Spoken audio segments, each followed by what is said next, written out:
Dave Allen looks in real good shape for this David Price fight, which is going to take place not this weekend, but the weekend after on the undercard of Dillian Whyte versus Oscar Rivas. Real good shape. Probably the best shape I've ever seen him in. Not sure what he's weighing exactly, but I wouldn't be surprised if he's under 17 stone. I mean, I don't know for sure because, it can be deceiving sometimes, but the way he looks at the moment, as lean as he looks, he might be under 17 stone or maybe bang on 17 stone, there or thereabouts, which is around 238 pounds, 17 stone. So definitely the leanest I've ever seen him. He's obviously a guy with, very muscular legs and what have you. So you maybe gain some muscle there or gain some weight there, as well as shedding it from his upper body, the torso and whatnot. So yeah, looking in great shape. He's very confident. He's talking about knocking David Price out, even knocking him out early. And he's even talking about what's going to happen after the David Price fight. Is he overlooking Price? Is he underestimating Price? Should he have this level of confidence? He's obviously on a roll. He's scored several stoppage victories. But is he underestimating the plumber from Liverpool? I don't think David Price is actually a plumber, by the way. Sorry, he's an electrician, not a plumber.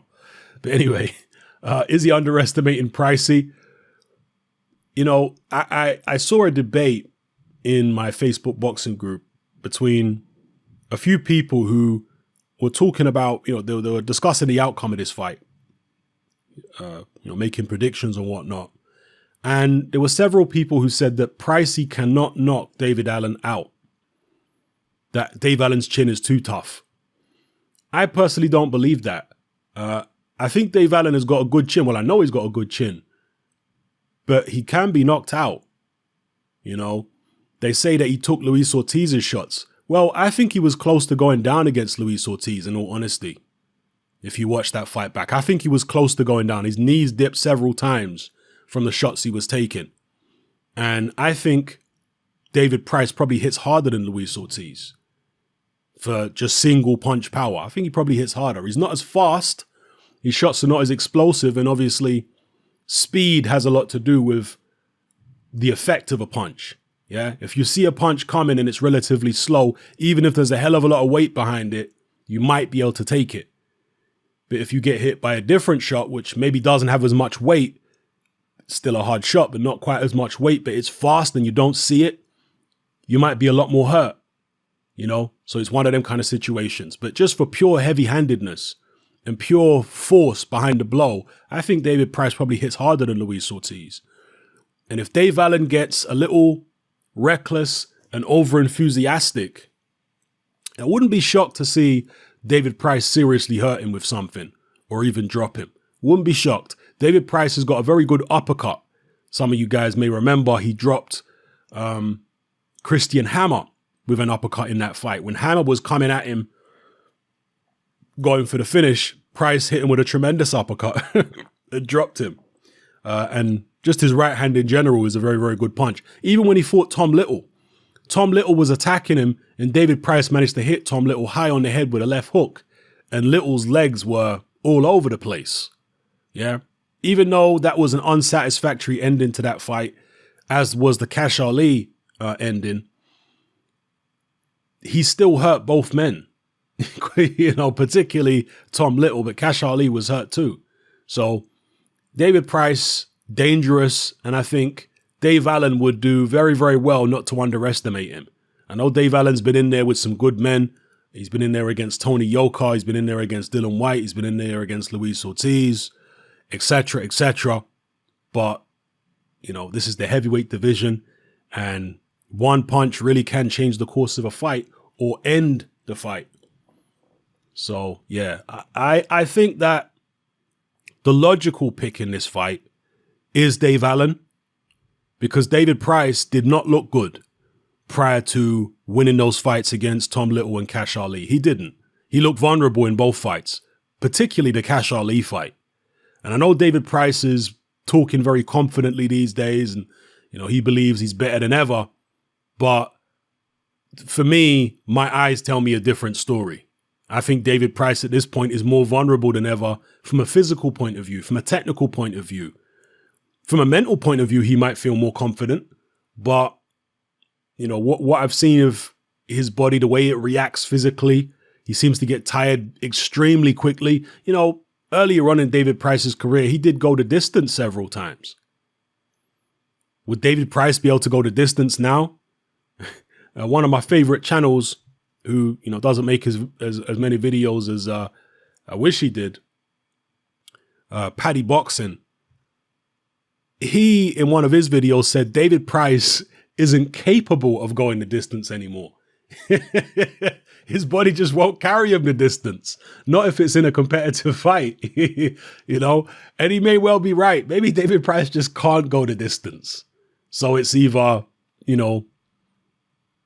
it's do or die. It's sink or swim. It's either he knocks you out or you knock him out, because the fight ain't going the distance, Will it be the case here against Dave Allen? I suspect it will. Allen, although he's in great shape at the moment, he's still technically very poor. Yeah, unless he's got some untapped potential, which we haven't seen before, which we may see in this fight. Technically Dave Allen is very poor. He comes in and he tends to ship a lot of punishment, and eventually he starts finding the range and the distance for his big sweeping overhand right, which is a very uncultured punch. He obviously was able to beat Lucas Browne with a left hook to the body, which was a nice shot. But, generally speaking, you don't look at the technique Dave Allen fights with and think, wow, this is a really polished, top-notch heavyweight. Yeah, his technique is still very crude, but if the right hand lands, I'm sure David Price is going to be in serious trouble. And that should be enough in this fight, Cash Ali is a pretty crude heavyweight. Cash Ali is not as good as Dave Allen. And although Cash Ali didn't win the fight, I'm telling you now, he was putting Dave Allen under pressure, and David Price under pressure, and Price looked vulnerable to me, people. I agree with Dave Allen's assessment of that Cash Ali David Price fight. I think Price looked real vulnerable, and I don't think Cash Ali realized how close he was to having David Price in serious trouble. But he panicked and bit Pricey and all that kind of stuff. So yeah, looking forward to this one. I do believe the sensible money is on Dave Allen, but it wouldn't surprise me if David Price seriously hurts him, drops him, or something like that in the fight. The momentum with Allen, but Pricey, still a big, horrible heavyweight, can still punch and still has confidence. I mean, at the end of the day, he did rock Alexander Povetkin, and he stayed in there against Povetkin for several rounds. Dave Allen is certainly not as good as Povetkin. I don't even know if Dave Allen's chin is as good as Povetkin's chin. Povetkin got a good chin. He's been down a few times, but he's got a good chin. In fact, he went down against AJ, and he also went down against Klitschko. And he took a count in the David Price fight. But he's got a good chin. Dave Allen, we'll see how good his chin is. Let me know what you guys think in the comment section below of this fight. Who you picking? I did a poll. I believe I did a poll anyway on this fight several weeks ago when it first got made. And I think the majority of the people picked Dave Allen, like the overwhelming majority, with a few picking Price. Price has got the pedigree. Yeah, if you're just looking at technique, Price's technique is way better than Dave Allen's technique. He throws his punches a lot more correctly. The way he moves around. I know he's kind of a bit stiff, but the way he moves around the ring is more cultured than Dave Allen. Dave Allen's movements are all quite ragged and, awkward looking. Whereas David Price's movements are of somebody you can tell he's been boxing a very long time, So will Dave Price be able to make that extra experience and technique count in this fight? Or will his chin just let him down once again? The chin and the stamina. We'll see. Drop your comments below. It's happening. I'm out. Join me on Patreon. I upload a minimum of 2 podcasts every single week, covering a wide variety of controversial topics, as well as live stream Q&A sessions. Take a look on screen right now at some of the podcasts I've produced so far. For just $3 a month, the equivalent of about £2 a month, you get access to all my new podcasts and my entire back catalogue of past podcasts, including my popular Confessions of a Nightclub Bouncer series. You can listen on your computer or on your smartphone or tablet by downloading the Patreon app from the Google Play Store or the App Store for free. The Patreon app also allows you to download each podcast in MP3. For less than the price of a cup of coffee, you get access to dozens of hours of exclusive content. It's easy to sign up, there's no contract, and you can cancel at any time. So come and join our community of free and critical thinkers by signing up with me here on Patreon today.